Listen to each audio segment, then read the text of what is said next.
Ek groet u hartlik. Efesiërs 3:16 staan hierdie mooi woorde.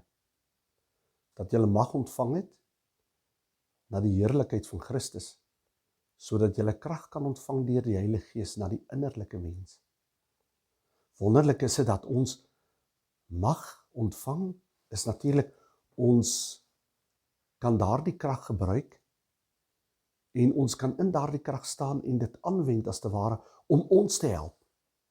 Daarom sê hy, julle het mag en mense het mag natuurlik as kinders van die Here om deur die Heilige Gees se bystand en hulp iets te vermag of iets deur te kom of enige probleme te bowe te kom deur die hulp van die Heilige Gees.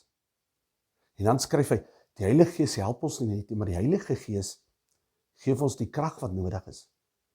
Aan woorde, nie net jou menslike krag nie, maar die Heilige Gees se krag help jou om aan te hou, om moedig voort te gaan, om op te staan, om voort te gaan en nie moedeloos te word nie, omdat hierdie krag van God is wat werk in jou hart, in jou binneste wat jou die krag gee om aan te hou, sodat in jou menslike krag jy nie moeg word nie.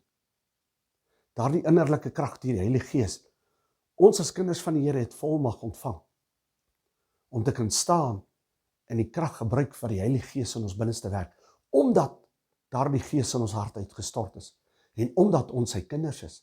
Wat 'n kosbare voorreg, dat ons deur die Heilige Gees versterk word, hier in diep in ons innerlike mens, dat daardie wonderlike krag en sterkte wat ons nodig het.